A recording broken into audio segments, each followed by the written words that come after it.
السلام علیکم ورحمۃ اللہ وبرکاتہ۔ میں ہوں لاجیکل پاتھ اور آج کا ہمارا ٹاپک ہے حلالہ۔ تو آگے بڑھنے سے پہلے اس ویڈیو کو لائک اور شیئر کر دیجیے الگورتھم کے لیے۔ Let's begin. لکھا ہے فَإِن طَلَّقَهَا، پس اب وہ جو ہے وہ شوہر جی شوہر جب اس کو طلاق دے دے، ظاہر بات ہے یہ طلاق سے یہاں مراد آپ کسی بھی عالم دین سے پوچھیں گے تو یہ تیسری طلاق ہے، ٹھیک ہے، اس کو طلاق مغلظہ کہا جاتا ہے۔ یہ وہ طلاق ہے کہ جس کے بعد پھر رجوع نہیں کیا جا سکتا، ٹھیک ہے۔ تو ایک طلاق رجعی ہوتی ہے، ایک طلاق بائن ہوتی ہے، ایک طلاق مغلظہ ہوتی ہے، یعنی فقہی اصطلاحات کے مطابق تو یہ طلاق مغلظہ ہے۔ فلا تحل له، تو اب وہ بیوی جو ہے اس کی اپنی بیوی اب اس کے لیے حلال نہیں ہے اس کے بعد، یعنی جب تم کے طلاق دے دیا تو اب اس کے بعد جو ہے حلال نہیں ہے، حتیٰ یہاں تک کہ تنکحہ، وہ خاتون تنکحہ نکاح کر لے، زوجن غیرہ، ایک دوسرے شوہر کے ساتھ، حتیٰ تنکحہ زوجن غیرہ، یعنی دوسرے شوہر کے ساتھ وہ خلوت یا جماع کر لے، مباشرت کر لے، یعنی مطلب وہ کمپلیٹ جو مطلب اس کے لیے لوازمات ہوتے ہیں نکاح کے وہ کمپلیٹ ہونے چاہیے۔ تو اس کے بعد علماء یہ بھی کہتے ہیں کہ پھر وہ دوسرا شوہر اپنی مرضی سے جب اس کو طلاق دے، فَإِن طَلَّقَهَا فَلَا جُنَاحَ عَلَيْهِمَا، تو اس پر اب کوئی حرج نہیں ہے کہ وہ دونوں مل جل کر زندگی گزار سکیں، کہ إِن ظَنَّا أَن يُقِيمَا حُدُودَ اللَّهِ، جی اگر ان کو اس بات کا جو ہے گمان ہے کہ اب وہ مل جل کر رہ سکتے ہیں تو ٹھیک ہے، اب ان پر کوئی حرج نہیں ہے، لیکن بات یہی ہے نا کہ حتیٰ تنکحہ زوجن غیرہ، یعنی مطلب کسی اور سے وہ کیا کر لے، نکاح کر لے یا جو ہے جماع کر لے، نکاح کے جو شرائط ہیں وہ پورے کر لے، اس کے بعد جا کر وہ جب طلاق دے دے گا دوسرا شوہر تو پھر تب جا کر یہ پہلے شوہر کے پاس آئے گی اور اس سے نکاح کرے گی۔ سمجھ آئیے آپ کو بات؟ سب سے پہلے تھوڑی سی انڈرسٹینڈنگ کے لیے کچھ باتیں ہیں جو میں چاہتا ہوں کہ آپ سب سمجھ لیں۔ جب کسی میرڈ کپل میں کوئی جھگڑا ہو اور مسئلہ نہیں سلجھے تو ان کے لیے سپریشن کا آپشن ہوتا ہے جسے طلاق کہتے ہیں۔ مان لیجئے کہ دو لوگوں میں جھگڑا ہو رہا ہو اور آخر میں آدمی اپنی وائف کو زبانی طلاق دے دے ایک بار، اس کے بعد اس عورت کا عدت کا پیریڈ سٹارٹ ہو جاتا ہے جو کہ 3 مہینے ہے۔ اس دوران اگر وہ دونوں چاہیں تو صلح کر سکتے ہیں، اگر ایسا نہ ہو تو اس پیریڈ کے بعد ان دونوں کے بیچ طلاق واقع ہو جائے گی۔ تو سمجھنے کی بات یہ ہے کہ صرف ایک بار طلاق دینے سے طلاق واقع ہو جاتی ہے۔ اب 1 سال 2 سال یا کتنے بھی ٹائم کے بعد اگر یہ دونوں دوبارہ شادی کرنا چاہیں تو یہ نیا نکاح کر سکتے ہیں۔ اب یہی پروسیس اگر 2 بار اور دہرا دیا جائے تو اس کپل کے بیچ میں تیسری طلاق واقع ہو جاتی ہے، جس کے بعد ان دونوں کا ایک ساتھ آنا حرام ہو جاتا ہے۔ اب ان دونوں کو ایک دوسرے کو بھول کر اپنی اپنی زندگیوں کے ساتھ آگے بڑھنا ہوگا۔ اب مسئلہ آتا ہے حلالہ کا، جسے ہم آگے سمجھیں گے۔ فَإِن طَلَّقَهَا فَلَا تَحِلُّ لَهُ مِن بَعْدُ حَتَّى تَنكِحَ زَوْجًا غَيْرَهُ، فَإِن طَلَّقَهَا فَلَا جُنَاحَ عَلَيْهِمَا أَن يَتَرَاجَعَا إِن ظَنَّا أَن يُقِيمَا حُدُودَ اللَّهِ، وَتِلْكَ حُدُودُ اللَّهِ يُبَيِّنُهَا لِقَوْمٍ يَعْلَمُونَ۔ پھر اگر شوہر 2 طلاقوں کے بعد تیسری طلاق عورت کو دے دے تو اس کے بعد جب تک عورت کسی دوسرے شخص سے نکاح نہ کر لے اس پہلے شوہر پر حلال نہ ہوگی۔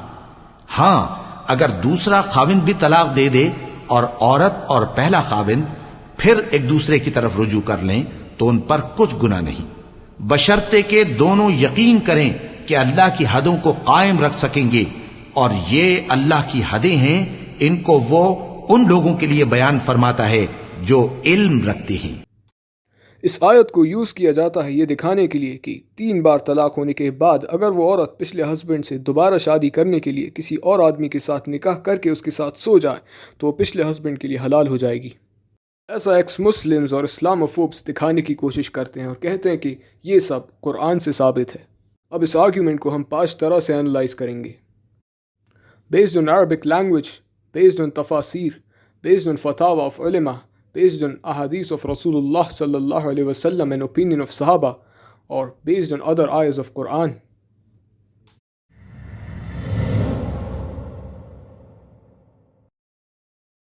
ابن تیمیہ رحمہ اللہ نے فرمایا کہ شوہر جس کا ذکر کیا گیا ہے اسے وہ آدمی سمجھنا چاہیے جس کی نیت اس عورت کے ساتھ ہمیشہ رہنے کی ہو، تاکہ اس کے ان لاز مطمئن ہو اور وہ اس آدمی پہ بھروسہ کریں، اور یہ اس عورت اور اس کے ولی کے لیے خوشنما ہو کہ یہ شخص جس سے اس نے شادی کی ہے وہ اس کا خیال رکھ رہا ہے، اور وہ شخص جسے لایا جاتا ہے عورت کو حلال کرنے کے لیے وہ ہسبینڈ ہے ہی نہیں اور یقیناً یہ شخص بکرے کی طرح ہے جسے ادھار پہ لیا ہو۔ ابن قیم رحمہ اللہ فرماتے ہیں کہ اللہ نے دوسرے نکاح کا نام پہلے نکاح کی طرح ہی رکھا اور دوسرے ہسبینڈ کو پہلے ہسبینڈ کی طرح ہی ایڈریس کیا۔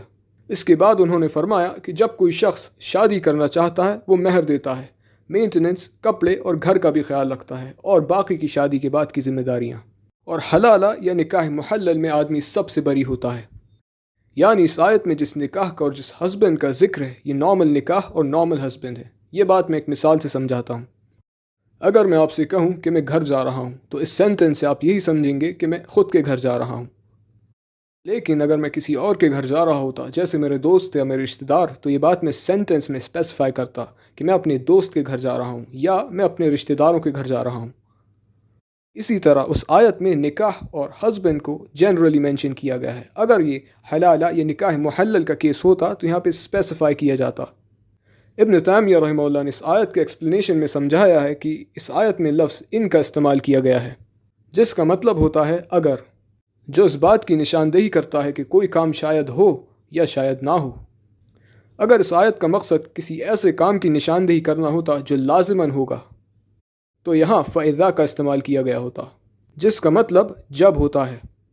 تو آیت میں جب کہا گیا کہ اگر وہ اسے طلاق دے دے تو یہ بات جان لینی چاہیے کہ اس نکاح میں طلاق شاید ہو اور شاید نہ ہو، جیسا کسی بھی نارمل نکاح میں پاسبلٹی ہوتی ہے۔ اور حلالہ یا نکاح محلل میں طلاق لازماً ہوتی ہے۔ تو کوئی بھی شخص جو بیسک عربک جانتا ہو وہ یہ بات سمجھ جائے گا کہ جس نکاح کا اس آیت میں ذکر ہے وہ نارمل نکاح ہے، نہ کہ نکاح محلل۔ ابن کثیر رحمہ اللہ نے فرمایا کہ ایک آدمی اپنی بیوی کو تیسری بار طلاق دے دیتا ہے، اس کے بعد وہ عورت اس پہ حرام ہو جاتی ہے جب تک کہ وہ کسی دوسرے آدمی سے نکاح نہ کر لے، جو کہ صحیح نکاح ہونا چاہیے۔ دوسرے ہسبینڈ کی نیت اس عورت کے ساتھ ہمیشہ رہنے کی ہونی چاہیے جیسا کہ پہلے بار تھی۔ اس آیت میں دلیل ہے کہ یہ نکاح صحیح ہونا چاہیے، جس کی نیت نکاح کی ہی ہو، اس کی کوئی اور نیت نہیں ہونی چاہیے۔ دوسرے انٹینشنز اس عورت کو پہلے ہسبینڈ کے لیے حلال کرنے کا اور اس تک لوٹنے کا ایک راستہ ہے، اور یہ یقیناً حرام ہے، اور اس کی دلیل ہے ادھار کا بکرا، جس پر لعنت کی گئی ہے، اور اس پر بھی لعنت کی گئی ہے جس نے اسے لیا ہو۔ یہ ایک حدیث کی طرف اشارہ ہے جو میں آگے مینشن کر دوں گا انشاءاللہ۔ تفسیر المراغی میں لکھا ہے کہ یہ آیت واضح ہے کہ نکاح جس میں 3 بار طلاق دی ہوئی عورت کو اس کے پہلے ہسبینڈ کے لیے حلال کیا جائے وہ ایک ویلڈ شادی نہیں ہے، جس کی بنیاد افیکشن ہوتی ہے۔ تو جو کوئی بھی کسی عورت سے نکاح کرے اس نیت سے کہ اس کو پہلے ہسبینڈ کے لیے حلال کر دے، ایسی شادی ویلڈ نہیں ہے، اور اس سے عورت پہلے ہسبینڈ کے لیے حلال بھی نہیں ہوتی، اور یہ سخت نافرمانی ہے۔ تو جو کوئی بھی ایسا کرے اس پر لعنت کی گئی ہے۔ ایسا ہی کہا امام مالک، احمد اور ثوری نے رحمہم اللہ۔ تفسیر المنار میں لکھا ہے کہ کیا ہر مسلم اور غیر مسلم یہ بات نہیں جانتا کہ یہ آیت واضح ہے کہ نکاح جس میں عورت پہلے شوہر کے لیے حلال ہو جائے وہ ایک صحیح نکاح ہونا چاہیے، افیکشن کے ساتھ، اور اس نکاح کا مقصد صحیح نکاح کا ہی ہونا چاہیے۔ تو جو کوئی بھی کسی عورت سے نکاح کرے اس نیت سے کہ اسے پہلے شوہر کے لیے حلال کر دے، اس کا نکاح صحیح نکاح نہیں ہے اور انویلڈ ہے، بلکہ جو کوئی بھی ایسا کرے اس پر لعنت کی گئی ہے، اور کسی بھی مباح یا مکروہ کام پر لعنت نہیں کی گئی، اور جمہور علماء کی رائے یہ ہے کہ لعنت صرف کبیرہ گناہوں پہ کی گئی ہے۔ ابن قیم رحمہ اللہ نے کہا کہ کسی بھی شخص نے حلالہ یا نکاح محلل کو مباح نہیں کہا، اور صحابہ نے یہ کام کبھی نہیں کیا اور نہ ہی کسی کو کرنے کی تلقین کی۔ شیخ صدیق حسن رحمہ اللہ فرماتے ہیں کہ حلالہ یا نکاح محلل کرنے والے پر لعنت کی حدیث کئی صحابہ سے ہوتے ہوئے آئی ہے، اور ان کی کچھ سند صحیح ہے اور کچھ حسن، اور کسی کام پر لعنت نہیں کی جاتی سوائے گناہ کبیرہ کے۔ شیخ تقی الدین نے فرمایا کہ نکاح محلل کے حرام ہونے پر اجماع ہے۔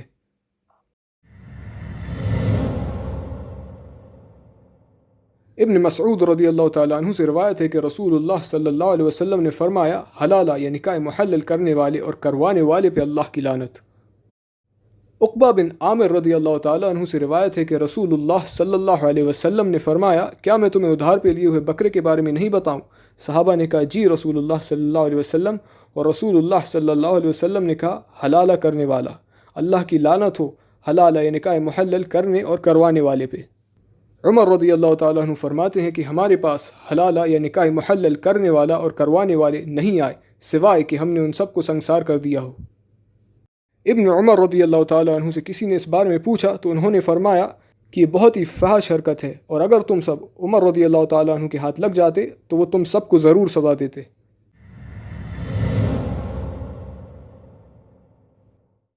سورہ نور کی 21 آیت میں ہے، اور اس کی نشانیوں میں سے ہے کہ تمہاری ہی جنس میں سے بیویاں پیدا کیں تاکہ تم ان سے آرام پاؤ، اس نے تمہارے درمیان محبت اور ہمدردی قائم کر دی۔ یقیناً غور و فکر کرنے والوں کے لیے اس میں بہت سی نشانیاں ہیں۔ اس آیت سے ہمیں پتہ چلتا ہے کہ نکاح کی بنیاد محبت اور ہمدردی ہونا چاہیے، جو کہ نکاح محلل میں نہیں ہوتا۔ سورہ فرقان کی 74 آیت میں ہے، اور دعا کرتے ہیں کہ اے ہمارے پروردگار، تو ہماری بیوی اور اولادوں میں سے ہمیں آنکھوں کی ٹھنڈک عطا فرما اور ہمیں پرہیزگار پیشوا بنا۔ نکاح کا ایک مقصد اولاد پیدا کرنا ہوتا ہے جن کی پرورش ایمان والے گھر میں ہو، جو کہ بہترین پرورش ہے، اور نکاح محلل میں یہ مقصد بھی پورا نہیں ہوتا۔ ان سب ایویڈنس سے یہ بات ثابت ہو جاتی ہے کہ نکاح محلل یا حلالہ قرآن سے ثابت نہیں ہے۔ اس کے علاوہ ایکس مسلمز اس حدیث کا استعمال کرتے ہیں یہ ثابت کرنے کے لیے کہ رسول اللہ صلی اللہ علیہ وسلم نے نکاح محلل یا حلالہ کی تلقین کی۔ ابن تیمیہ رحمہ اللہ فرماتے ہیں کہ اس حدیث میں جو نکاح ہے وہ صحیح نکاح تھا، اس نکاح کی نیت اس عورت کو پہلے ہسبینڈ کے لیے حلال کرنا نہیں تھی۔ اور ابن تیمیہ رحمہ اللہ نے یہ بھی فرمایا کہ رسول اللہ صلی اللہ علیہ وسلم نے بات صاف کر دی کہ اگر اس عورت کی نیت پہلے شوہر کی طرف لوٹنے کی ہے تو ایسا جب تک نہیں ہو سکتا جب تک وہ میرج کو کانسومیٹ نہ کرے، اور جب ایسا ہو اور اس عورت کی نیت پہلے شوہر کی طرف لوٹنے کی ہے تو وہ پہلے شوہر کے لیے حلال نہیں ہوگی، چاہے وہ شادی کو کانسومیٹ کرے یا نہ کرے۔ مطلب شادی کے بعد میرج کو کانسومیٹ کرنے کی بھی نیت صاف ہونی چاہیے، ہمیشہ ساتھ رہنے کی، اولادیں پیدا کرنے کی وغیرہ۔ اگر کوئی اس نیت سے شادی کو کانسومیٹ کرے کہ وہ پچھلے ہسبینڈ کی طرف لوٹ سکے تو اس صورت میں اس کی نیت کی وجہ سے ایسا نہیں ہوگا۔ دوسرے نکاح کی نیت پہلے نکاح جیسی ہونی چاہیے، اور اگر بعد میں آپس میں نہ بنے اور کسی وجہ سے جھگڑا ہو سیکنڈ ہسبینڈ سے اور ان دونوں کی طلاق ہو جائے، جب آپشن ہوتا ہے پہلے کی طرف لوٹنے کا، یہ انٹینشنلی نہیں کیا جاتا۔ نہیں سچ والا یہ، لیکن اگر ایک شوہر اور ایک بیوی مل کر کے اپنی زندگی میں سمجھ لو 25 بار وہ بریک اپ کر رہے اور پھر سے مل کے رہ رہے، تو اس سے معاشرے کو، خدا کو، کائنات کے بنانے والے کو کیا لینا دینا؟ وہ دونوں چاہے کچھ بھی کریں۔ اب ان کے حساب سے اگر ایک کپل 20-25 بار بھی ڈیورس ہو کے دوبارہ شادی کرے تو اس میں کوئی خرابی نہیں ہے۔ ڈیورس اینڈ وومنس ہیلتھ کے اوپر کئی ریسرچز ہو چکی ہیں، میں کچھ مینشن کر دیتا ہوں۔ اس سے ہمیں پتہ چلتا ہے کہ ڈیورس کے دوران اور اس کے بعد ایک عورت فزیولوجیکل، ایموشنل، سیکشول اور بھی کئی طرح کی پرابلم سے گزرتی ہے۔ آپ چاہیں تو پاز کر کے ریڈ کر سکتے ہیں۔ اس کے علاوہ when love hurts mental and physical health among recently divorced Danes, یہ بھی ایک اسٹڈی ہے جس سے ہمیں ملتی جلتی انفارمیشن ملتی ہے۔ ایک عورت کو ڈیورس سے ریکور کرنے میں 12 سے 18 مہینے لگتے ہیں، اور اگر اس پروسیس کو 10، 15، 20 بار دہرایا جائے تو یہ آدمی اور عورت دونوں کے لیے تکلیف کا باعث ہوگا۔ اس لیے بہتر ہے کہ 3 بار کے بعد اپنی اپنی زندگی گزاری جائیں، اور 3 کی لمٹ ہونے کی وجہ سے آدمی بہت سوچ سمجھ کر یہ اسٹیپ لے گا۔ زوج، the member of Zawaj al-Muhallal, the member of Zawaj al-Muhallal, the marriage of Muhallal. And we look into it, and this is the guy who didn't give his original picture. It's just a blank picture. He's giving all his information because he wants to do the Zawaj al-Muhallal. So what he's saying is, if you have divorced your wife, contact me. I will marry your wife. I will do the ding dong with her, and then I will divorce her so that she can come back to you. So that she can come back to you. اب اس نے کئی web sites اور face بک آئی days پہ لوگوں کے action دکھا کر یہ ثابت کرنے کی کوشش کی ہے کہ نکاح محلل یا حلالہ اسلامک ہے۔